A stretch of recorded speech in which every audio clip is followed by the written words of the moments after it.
听到火星，第一反应想它一定是一个具体的一个地点。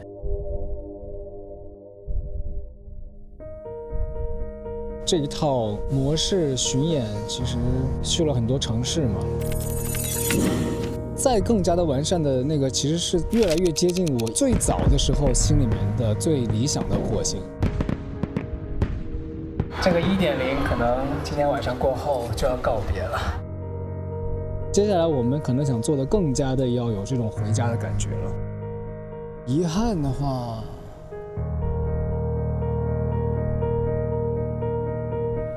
灵动过后人世生几何，来送往台下宾客。朋友，这是你第几次来火星呢？我们的镜头从海开始记录，绕了大半个中国回到海边，转眼又是1年。或许你曾听我们讲过关于火星的故事，舞台硬体与机械搭建的庞杂，华丽灯光与沉浸音响系统的升级，歌单与视觉的概念一起更新迭代。我们也有幸与你擦肩，一起在乐园中见证空中绚烂的惊喜。在我们记录下的微笑与眼泪中，我们看到了那个相信童话与奇迹的你。那这次我们的故事还能怎么讲呢？似乎有点难，不如先去玩一圈。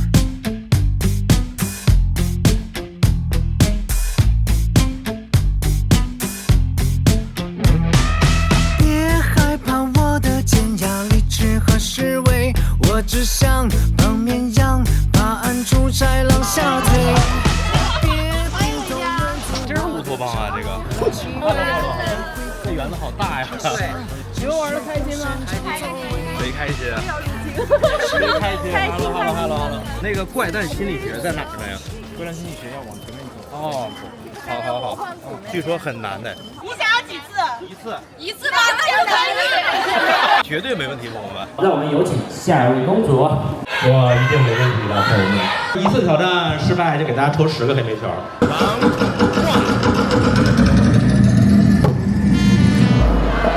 Round 2。Nope. Round 3。1、2、3、4、5。太难了，绝对没问题，朋友们。刚才还立下 flag 了哈，一次挑战失败就给大家抽10个黑莓球。真的，我都不信，我现在学了20年音乐，我想回炉重造，是那个大神仙想出来的呀。当你有一个游乐的心态，就是无论是这个粉丝的包容度、心态，做自己就好了。第几次来看花花演唱会？6次，第1次35次了，10几次了。喜欢花花几年了？初2开始，现在大3了。好多年了，12年一样，也是从13年他凯选的时候开始到现在。演唱会我们看了很多场，但是每次看感觉还是有新鲜感。第一次来看华晨宇演唱会？第14次，第6次，第4次。是什么让你一次又一次的来火星？他不会给我们画饼，会给我们创造很多惊喜。第6次，第4次，看到他就足够了。有陈宇在哪都是家。今天一家是谁陪谁来看演唱会的？主要是陪妈妈来的。第几次来火星啊？我应该是第7次。我陪她之前去看过日出场、鸟巢场，对，小朋友是第1次来。演唱会给你们留下的最深刻的印象是什么？非常的热烈，有很强的生命力，很棒！演唱会要加油！当年成立厂办不是离100年老店还有99年12个月吗？我们掐指算了一下，现在差不多是7个月。春暖花开，我们回家。当乐园的欢乐逐渐流入人群，流向目光聚焦的地方，温暖仍在延续。哇，这天气真好！我记得以前我们那个烟花是从这个城堡上，对，这可以有，然后斜端还有高空。华晨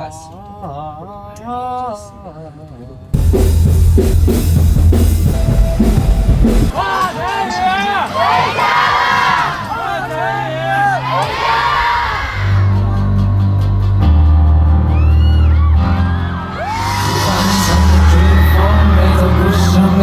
水帘洞里沉睡的梦，再没有什么盖世英雄。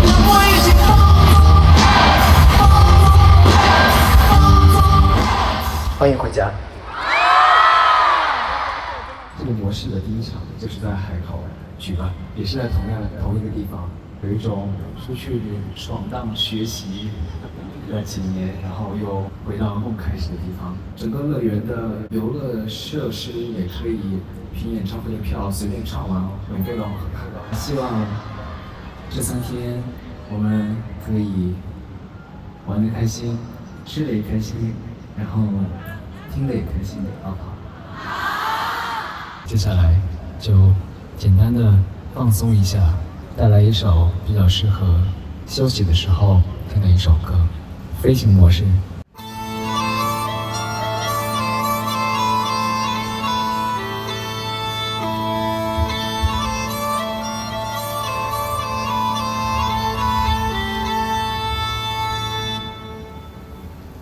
烦恼无影踪，丢女战。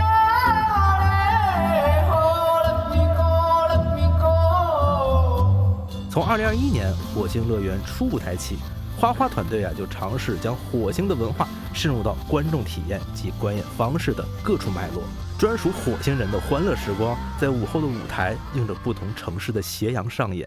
在我们火星有一位特殊的嘉宾，大声喊出他的名字！大家好，我是郑辉仁，欢迎大家来到火星乐园。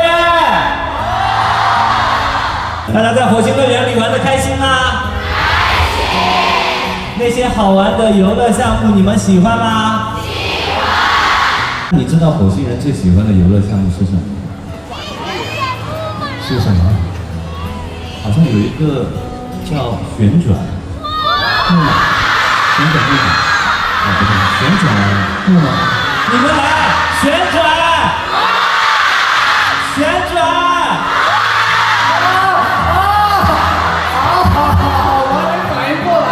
果然是我的好同学啊，大家超级有默契，对不对？你知道我们为什么那么有默契？为什么？因为我们最近都一起报了一个班。火星音乐班，火星音乐班。花花来到的是咱们火星音乐班。好厉害啊！今天有没有人过生日啊？哇，今天有136个人过生日啊！接下来我要抽取今天生日的这一位，打开壁球。赵平啊，等下上来给你过生日啊！公主生日快乐！今天穿得好闪亮啊！我们今天穿的是一个火星红的裙子，很漂亮。我们下午场很轻松哦，所以大家如果要是累了，可以在就地坐着看演唱会也可以。有带那种比如说那种充气垫子，也可以躺着看演唱会也可以。我们非常随意的。我想跟花花说我爱你，我爱你。哦。学一下。我爱鲁。哇，我不会了。好，那我们今天送一首枕边故事给我们的萍萍，好不好？讲一个枕边故事，从前有个长发公主。在火星，无需担心因为是独一份的幸运而被嫉妒，大家大方地表达了祝福的同时，自己也会露出无比幸福的笑容。围坐打牌、隔空支招的火星音乐班，就像老友相聚般自在。而这份从容的背后，是工作人员多年来的默契配合，是导播对温情瞬间的精准捕捉，是无数次彩排后对节奏的精准把控，让台上台下的连结在时光里愈发无缝，美好心愿就此同频。而那些被幸运眷顾着的小火星人，从5年前的青涩四顾到现在的大方熟络，也总会将大家的暖意带进火星，将自己的愿望化作最美好的心愿传递给火星本身。小慧，你是自己来的吗？和我老公一起，没关系，他是本地人，你是梦中人。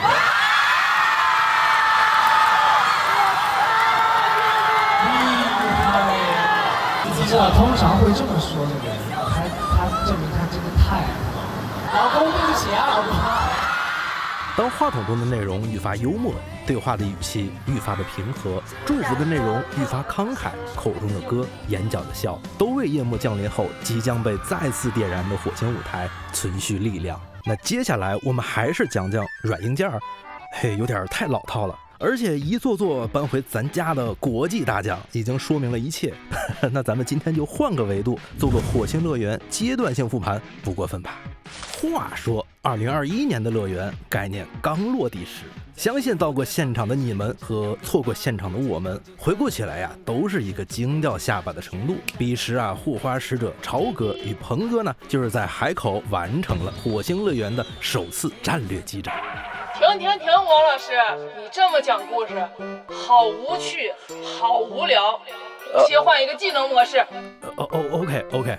首先要吹爆的当然就是舞台的概念设计，当年无上舞台的去中心化设计，可以说直接打破了传统演唱会的第4堵墙。当时的路人直呼火星太敢玩了，而之后不断升级的星环概念舞台更是把舞美搭建拉入了专属次元。你以为星环它长这样，过几天它长这样，你以为它之后有一个超长延伸台，过1年呢它又多出了2条10字延伸台，甚至呢可以升降，为了呀就是能和你更近一点。那怎么能形容这种近呢？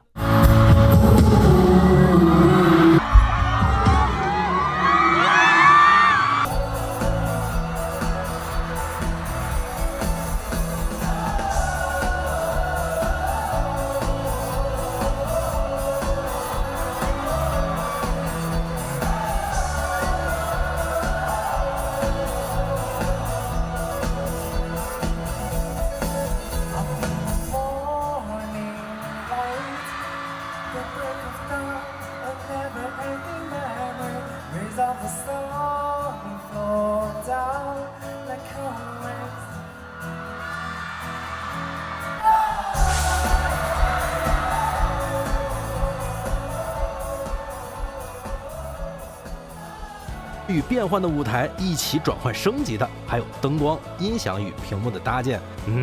请原谅我当年的稚嫩表达。上面这个18万一只，所以说你们前面大概1000万的设备。我也点哇，寸土寸灯，总共音响系统造价差不多就得一个小目标了。花老师是真的花呀！我宣布，灯光用了多少盏 ，LED 屏用了多少平米，这样所谓的华丽堆料的词藻，在火星啊已经过时了。单透屏幕、珠联屏幕、定制彩带、云雾气膜装置，这些曾经生僻的词，如今也略显老套。但哪个不是一眼震撼、2眼拍照的程度呢？在巡演过程中，火星团队将搭建经验总结为更好的创意基石，根据不同的场地情况，因地制宜地完成舞台基础的确认与搭建，再对扩声音响的调试、导播屏幕的摆放、舞台灯组的变换应用，都做着相应细微的调整和升级。一切以本场观众的观演体验为唯一准绳，为每一个区位的观众带来尽量完整且完善的视听体验。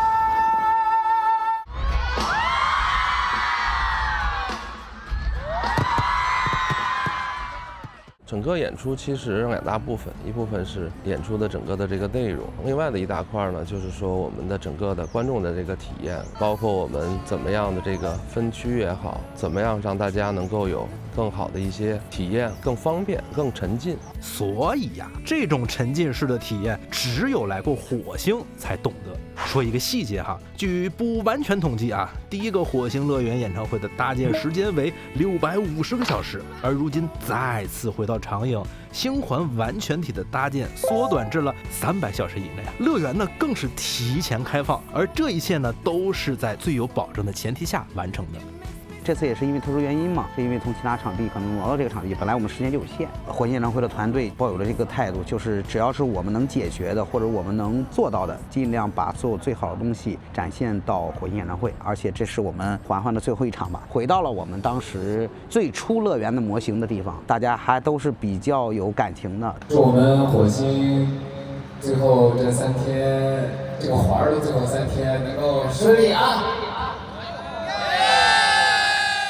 21年至今的舞台呈现，VJ 老师呢会结合音乐的概念，不断更新他的裸眼3D 大片，而灯光老师呢也结合 VJ， 用灯束加强氛围。彩带与冷光烟火、火球喷射机都是需要经过20多项复杂的报备流程的，而现在呢，似乎一切都没有变得更轻松，手续呢并没有减少，甚至更多。但正是由于火星团队的大胆尝试，不断践行、严谨执行，一切风险被稳定了下来。越来越多的场地啊，愿意给予火星团队更大的发挥空间，因此啊，便有了一场又一场盛大绚烂的绽放，与你心动的每一处一起展开。那和你一起心动的呢，还有日渐优秀与自信的摄像老师和导播老师，大家应该都见识过他们前到离谱的神仙操作了吧？导播与音乐节奏同期啊，也是机操，他们像是提前预知了火星人的心理与情绪起伏，在机位之间默契接力。如果大家走过火星的来时路，应该已经见证过航拍老师的穿越机直接盘旋划过，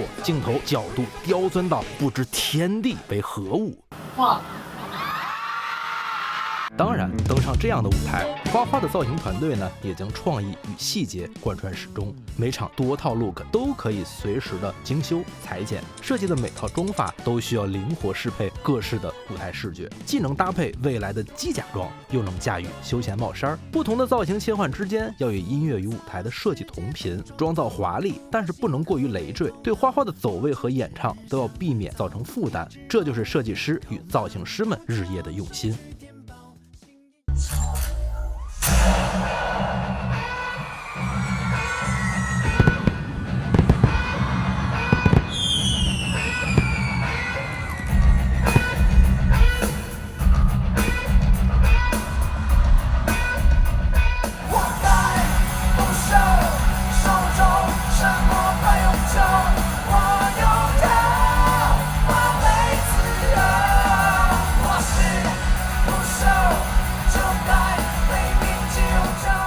如果说台下是火星音乐班，那么台上就是最好的火星音乐办的。如今办的各位艺术家们已经有了自己火星日记的连载方式。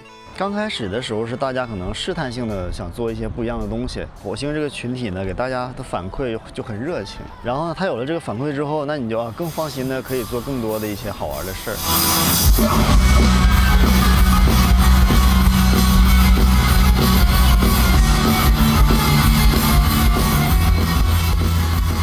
其他成员呀，也不甘示弱，用乐器玩出了各种音乐花样，制造满满的音乐可玩性。风车吱呀吱悠悠地转，这里的风景呀真好看。每场的班 solo 环节呢，已经成为了火星人们必拍的定制惊喜，让每一位火星人都成为耳力赢家。这快乐谁懂啊？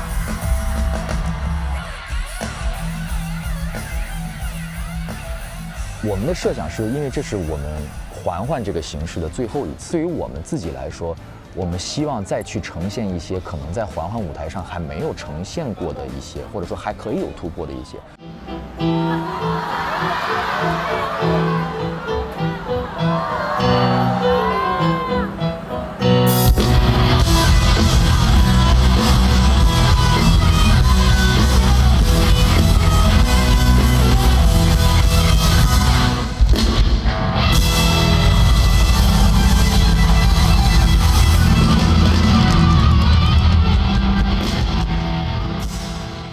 第一天为什么乐手要互换？是因为肖老师没有上过这个开场的台，这个环环的舞台即将结束了，我觉得他应该上去。包括今天是和声老师们开场，这个是我们之前的开场是没有的，因为我的希望是让它圆满起来。小波儿打响第一炮啊！今天腿真是有点发软，是怎么办？要开场了，第一天。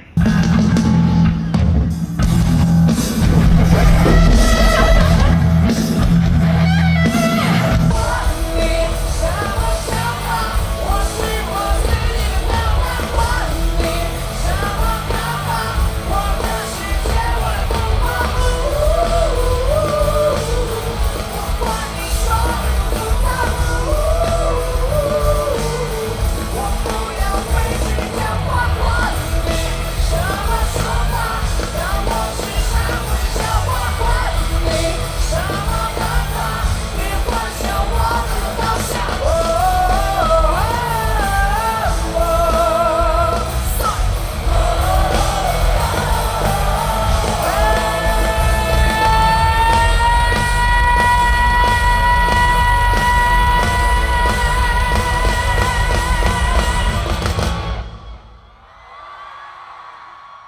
第一天是海南的这个特色嘛，饮食文化呀。第二天是海岛的主题，有海盗啊，有草裙舞啊，有钓鱼啊什么。包括今天晚上的 Band Solo 的这个概念是一个告别环环的主题，也是我们所有乐队老师，包括郑楠老师，我们会一起整一个大活。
他的歌不太像传统意义上的流行歌、巴拉歌，它的元素还是挺多的，摇滚、indie、说唱，你会弹得更嗨一些吧，挺开心的，就是累并快乐着，演得特别爽吧，也越来越享受了吧。有些想法可能会就是因为这个演出会变，比如说红色，现在就是变得很喜欢红色。最近我就搞了一把那个火星配色的那个琴。号外，作为火星音乐办的最大助力，当初和花花微醺来电一拍即合的郑楠老师，如今已经获得了属于自己的应援表情包，并作为互黑礼物跃入火星人海。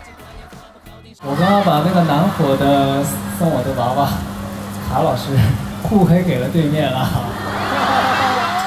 2年，我觉得更放松了吧。就像这一站，比方说我替换了一个浮游，去做了一个新的 opening， 我其实就已经比较清楚，对于他来说什么样的东西能觉得更加分的。其实有时候就不用再去跟他去讨论了，直接弄完然后就发给他听，他也觉得是 OK 的。机甲是吧？好，加油！加油啊！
在喧嚣中都寂寞，浩瀚宇宙中微妙的像一只蜉蝣。It's far, it's far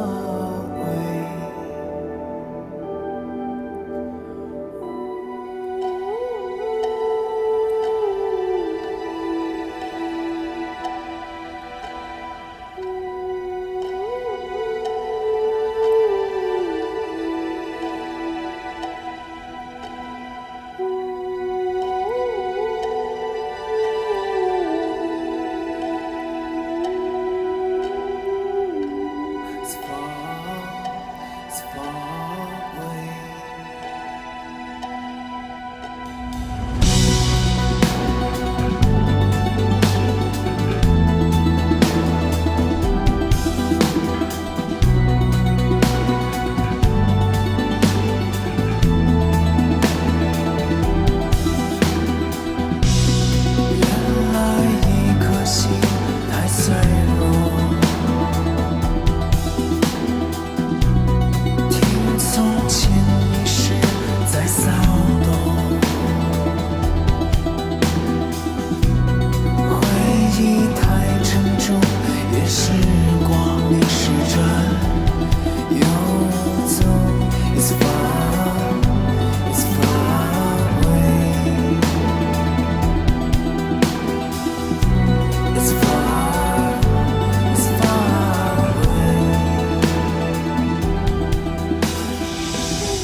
今日头条，南哥的这条直接发送奏响火星舞台，即刻与火星人形成心电感应。最新编曲细节已被一一识别，并获得了火火们的一致好评，默契度再度升级。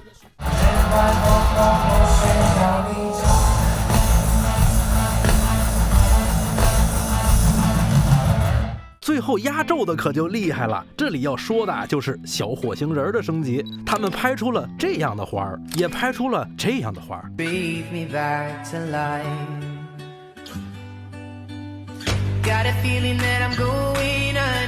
舞美、烟花、无人机啊，更是一个也没错过，甚至出了30几个视角，长达3个多小时的全方位混剪，甚至一度我想说，要不大家先替我们拍着，我们纯享一会儿。开玩笑啊，其实我们都懂，每一个来到火星的人都想要好好珍藏这份感动的心情，但我们更希望大家可以放下手中的镜头，纯享每场演出，挥起手中的能量棒，把身体交还给舞台与音乐。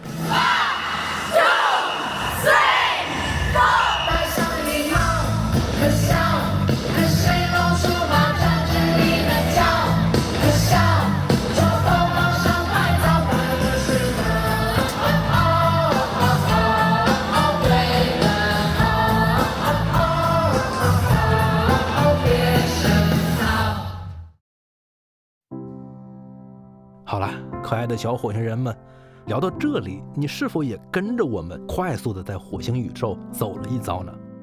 那现在，让我再来问一次开始的问题：这是你第几次来到火星呢？无论你第几次来，这次我都想带你去听听这些声音。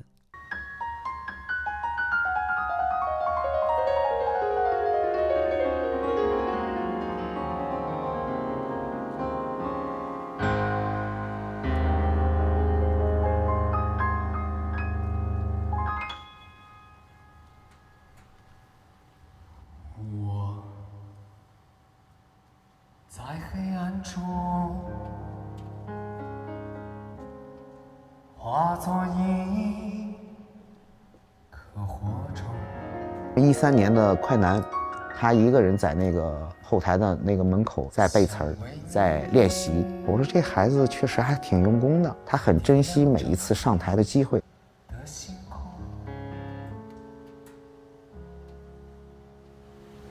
追随着微风，住进了美梦。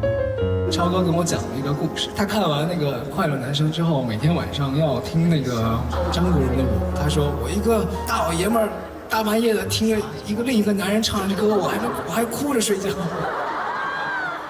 他觉得黄花你一定可以开演唱会。初心不变吧，对于火星演唱会，包括黄花也好，整个团队也好，歌迷也好，大家都是有执念、有梦想的。其实我觉得还是按照最初我们的想法嘛，想给歌迷打造一个乌托邦，打造一个真正属于花花和火星人的乐园。我说，那个郑楠老师你好，我很喜欢你的编曲。他说啊，我很喜欢你的音乐风格。然后我说，我想要做一点华语乐坛没有的音乐。我觉得郑楠就哭了，他说，我太想要做一点厉害的东西了。我叫郑楠，然后我是花花的算制作人吧。我觉得他是一个最了解我音乐的一个人，我们2个人是有音乐共通点的，甚至有时候都会让我误以为我们2个人的音乐细胞是不是长得都是一样的。第一次烟台其实也算乐园场，然后到今天2年一直演到现在，其实我觉得大家更多的就是在享受这个舞台吧。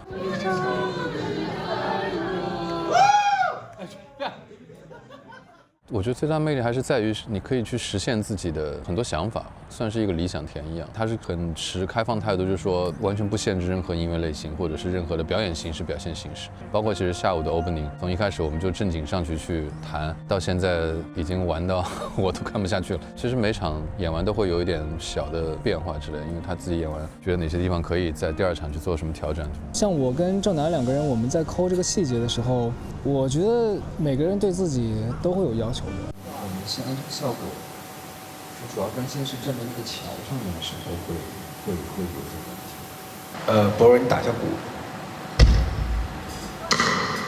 哇，确实。阿唐，你把那个插件打开一下，我再听。打开了啊，博文，你再打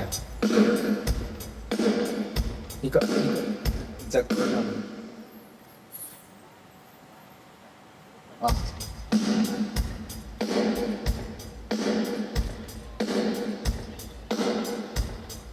这是打开了是吧？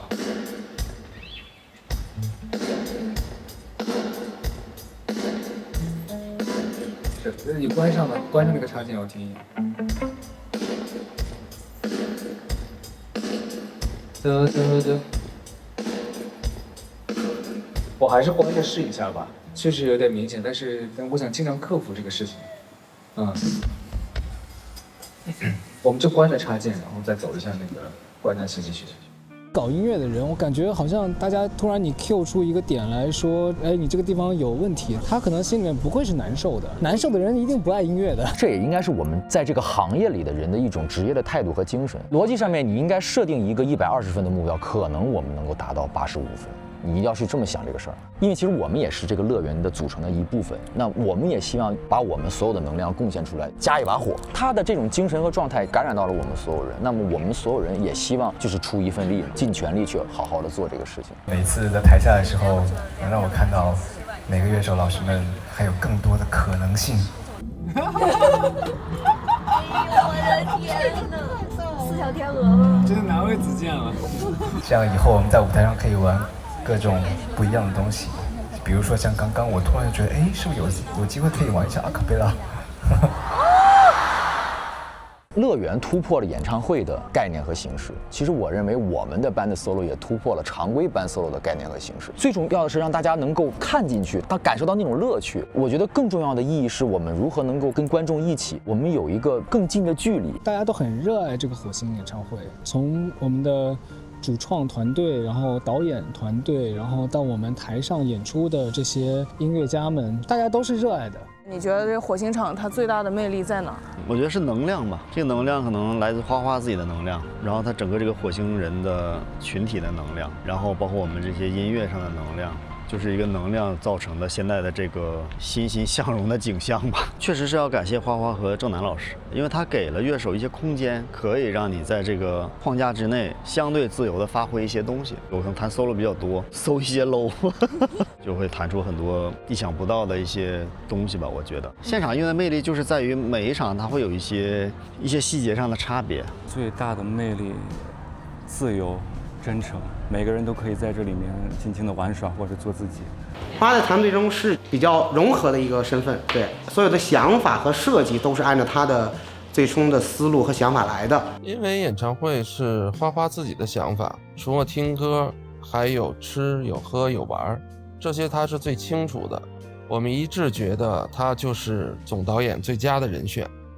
因为我们这一次这一套模式巡演，其实去了很多城市嘛，对我们来说主要的困难还是天气。我个人而言，我觉得最大的挑战天气的原因，是因为我想让观众是有一个好的体验。比如说如果下暴雨，我会担心说来的歌迷他们没有那么的好的体验，或者是太热的话也会没有那么好体验，所以这个会让我有点担心。就是我们准备了这么多，大家来了之后回到家了，然后没有那么舒适，这个就会让我觉得它是一个我们需要去面临并且要去想办法解决的困难。我们其实也准备了有空调和那个制冰的那个风机。刚刚有吃饱吗？早晚温差有点大，然后大家记得要加点衣服啊。好。你们可能很少听到他的名字，我叫他鹏哥。每一场演唱会都是由鹏哥来去做执行的，每一个舞美的硬件都要由鹏哥来去一点点的去对接。从21年到现在4年嘛，不管是在体育场嘛，还有我们的现在的乐园的这个版本，其实有很多地方对于我们来讲也是第一次的尝试。那在这个过程中呢，经历了很多的对也好，错也好，同时呢，其实也给了我们很多经验。在这个过程中，我们相信吧，就是只要有这个信念吧，肯定就能够做得更好。我们其实的预想的东西可能比体现的东西目前来讲的话可能会更多，但是呢，有些东西我们确实要考虑它呈现的安全性啊，这是一个综合的一个考量。我从一开始我脑海里的那个乌托邦，我就已经跟整个的演唱会的团队啊说得很清晰了，但是我们当时就是评估完之后觉得短期之内是很难实现，必须要一点点和歌迷一起共同来去打造这个火星乐园，所以我们才用了这一次巡演，这个对我们来说是非常的有帮助的。然后我们在遇到的困难，我们慢慢也都逐步的在解决，比如说下雨啊、热呀或者冷啊，我们都已经开始都有措施。问题和困难肯定是有的，因为确实我们一直以来核心标准是创新嘛，然后也希望就是说通过我们的一些努力能够去改变一些东西。我们心里都是有一个信念嘛，就是有问题我们去解决问题，不断的这个大家的一个碰撞啊，制作的一个过程中，最终呢是达到超越我们的这个想象空间的一个东西。像我们已经学会了，从最开始我们只是搭一个舞台，到现在我们开始去搞基建去了，就一到一个地方，一看到这片空地就知道啊，我们可能要开始铺水泥，把观众席什么铺水泥地，然后要铺草。从最开始决定铺真草，然后那个会下暴雨会泡烂，都是泥。然后到现在我们开始学会说，还是要给大家一个舒适的体验，那我们就铺水泥也好，铺草也好，都是铺那种舒适的那种，不用真草，用假草，然后就不断的再去完善它。接下来我们可能想做的更加的要有这种回家的感觉了，之后我会一点点透露给大家。我们在舞美上也做了一个升级，我们做了一个新的一个小花房，这个环环就是在佛山造的，出去闯了1-2年，希望这2年这个环环玩得很开心。乐园新升级的这个做了一个延伸的桥，感觉怎么样？有没有觉得跟大家离得更近一些了？每一站都想给大家带来一些惊喜，比如说这个延伸台啊，包括一些灯光啊。这些也都做了一些升级。我们在上一站的时候，南京站，然后这个舞台做了一个升级，然后就延续到了我们这一站，也准备了这个大床。第一次在乐园打麻将的时候，就当时大家不是说要做大做强，对不对？所以后来我们在舞台上就一直想着方法来去做大做强。所以我可不可以说，这也是你对家的细节的装饰？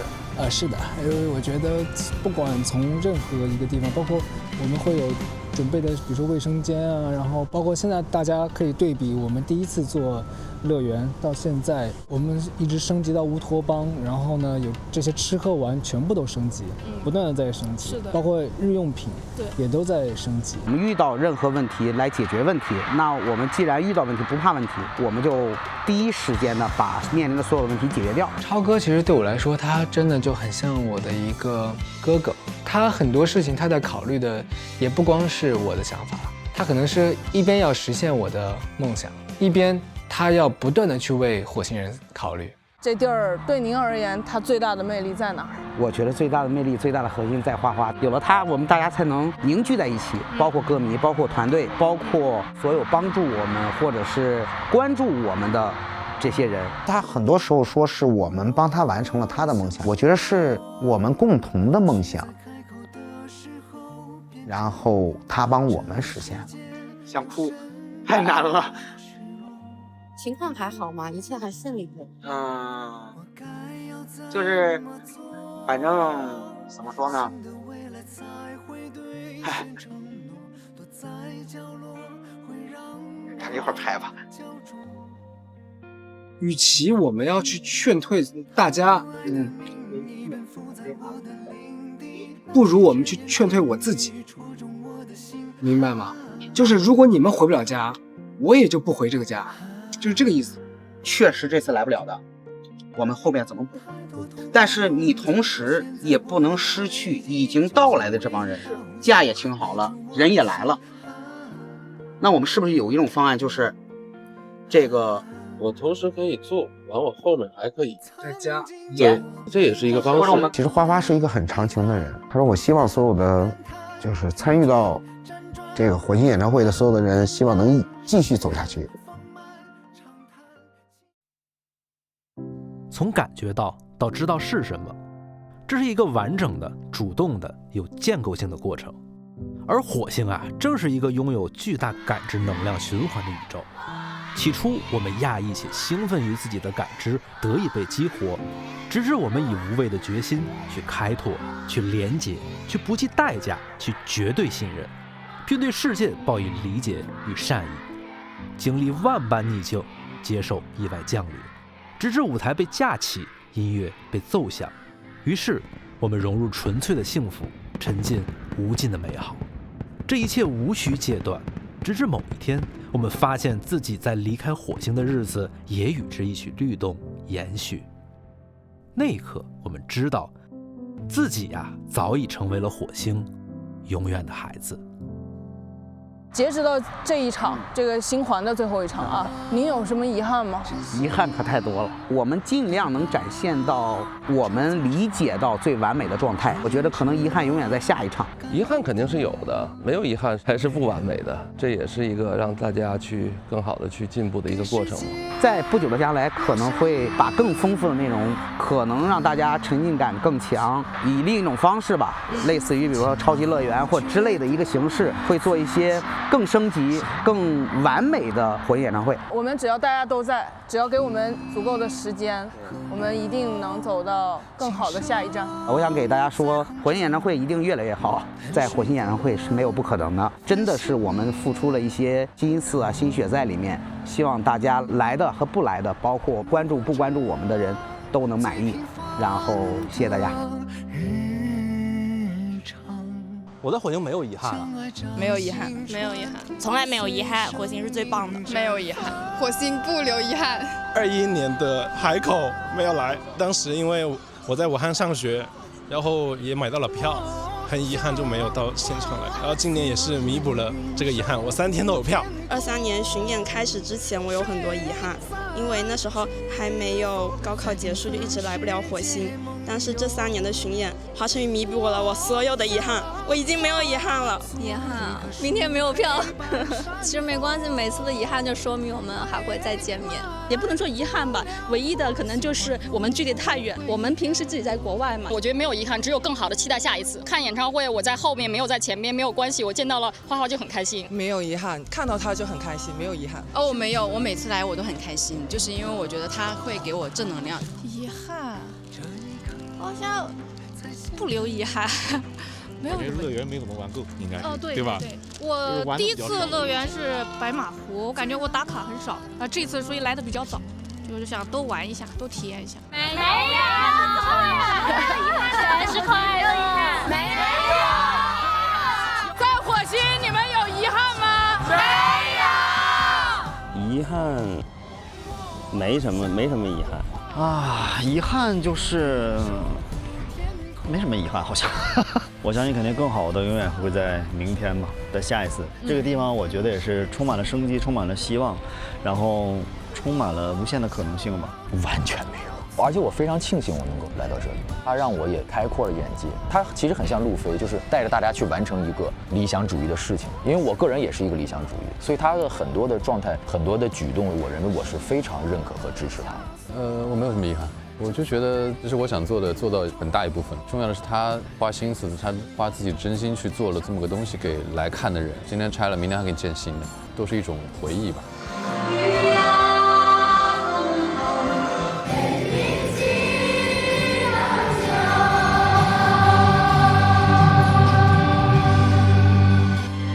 我想化作一朵云，守护天空。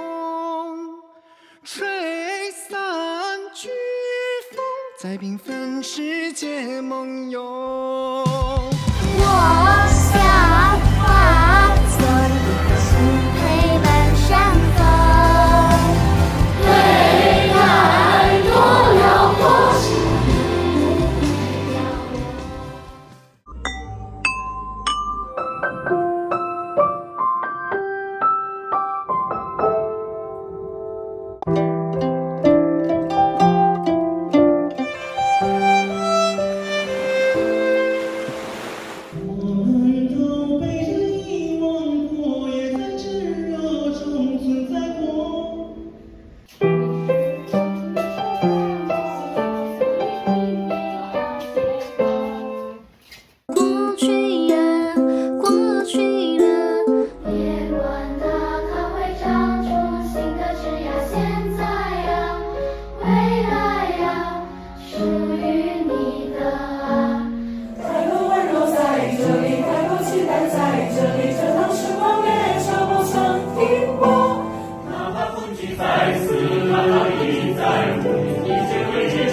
准备连夜赶往机场啊，终于可以回到火星了。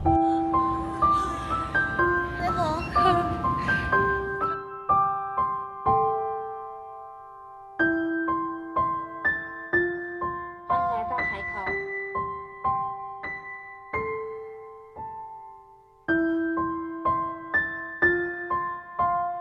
又要回火星了，好开心啊！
当我们来到火星，有说不尽的，也不必说尽的美好；当我们即将与火星分别，又有道不完，也不必道完的不舍。在未来，或许你还会因为没有抢到一张回来火星演唱会的门票而懊恼，或许火星仍然无法为你挡下所有的风雨，时刻给你拥抱，又或者在某一时刻，难过与绝望的无尽黑暗再次笼罩，欲将你吞噬。但在无数次日升月落的时刻，希望曾经站在火星被太阳照亮愿望的你，被暴雨侵入勇敢的你，被音乐滋养生长的你，都能成为另一颗独立而强大的火星。在自己的生活里，生于一切无常，相信一切如常。在每个向阳时刻，真正凝结一座新宇宙。梦一样的自由，悲也从容，歌也从容，转身处理山峰的时候，谁也曾有爱，Oh yes a new world， 悲也从容，歌也从容，转身处理山峰的时候，谁也曾有爱。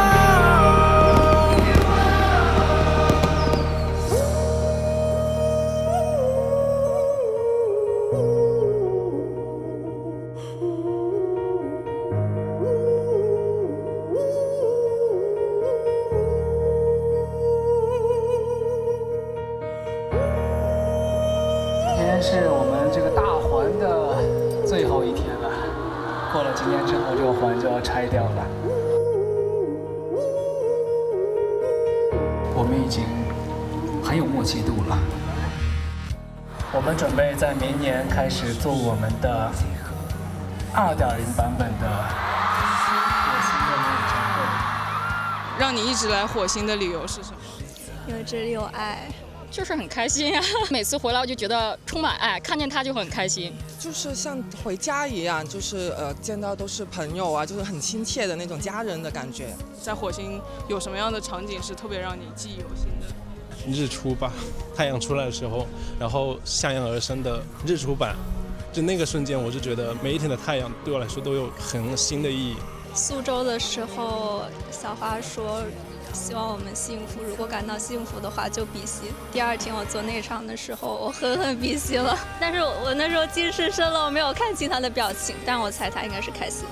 每一刻都很感动，包括现在这么多人在的，我也很感动。我感觉它本身的存在就是最大的魅力来对我。每一次回火星，看着大家都那么的开心，然后看着花每一次在舞台上都那么竭尽全力的展现一个不一样的舞台的时候，那个时候就特别感动。就是好想爱这个世界，它不是写给抑郁症患者的吗？我其实并不是抑郁症患者，但是呢，它也是这首歌也是对我很大帮助。一开始就是我们体育馆看，然后到体育场，然后再到四面台，再到乐园，我就觉得花花是一个开拓者，因为他是开拓者，所以总会是有一些坎坷吧。我们没有任何质疑，我就相信他，相信花花可以创造任何所有的奇迹。我觉得华晨宇就很有生命力，我觉得他是一个执行力非常强的理想主义者，他这种精神非常的激励我。他每一次都会有一些新的想法、新的内容嘛。最厉害的是能够把这个事情落地。这个地方就是一个充满爱的地方。我其实特别想感谢花花，他是我最好的朋友。这个火姐她这一次来不了，3年的巡演我们一直是一起来的。最后一次来看新华，我就把她带上了。希望下一次我们还能一起来。他是花花送我最好的礼物。我希望华晨宇永远幸福。我希望你永远先爱的是自己。保护好嗓子，不要唱太高音了，我跟不上了。华晨宇永远幸福。花花爱你，华晨宇宝贝。火星人会永远爱华晨宇的，只要开心就好。希望花花一直都是幸福快乐的。希望花花可以身体健康，好好吃饭，然后天天开心。华晨宇永远幸福。希望华晨宇做大做强。欢迎回家，欢迎回家，欢迎回家。开心开心开心，一爽！谢谢华晨宇，乐园演唱会好幸福。华晨宇永远幸福，因为你我们很幸福。华晨宇希望你永远开心，火星人永远爱你，永远幸福，永远爱你。华晨宇永远幸福，华晨宇我的명링기，华晨宇河北唐山。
阿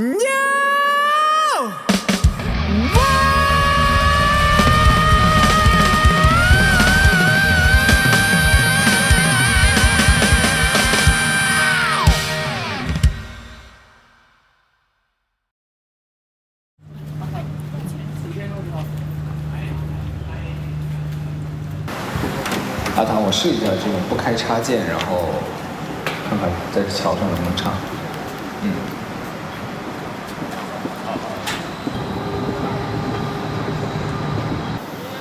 来。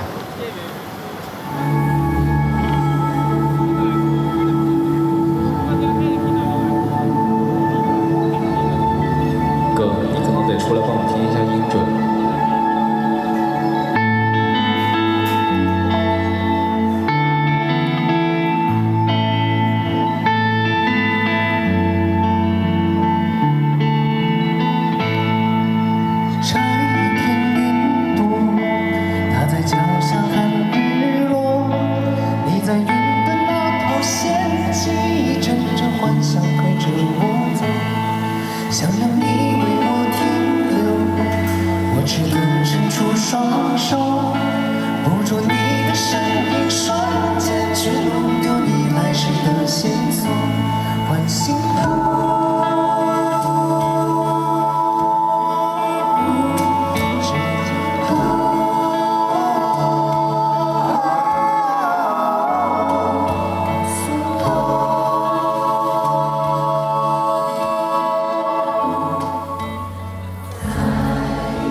要说遗憾的话，没有遗憾，因为我觉得我只会有更多的就是想法，那想法的时候我就会直接去做。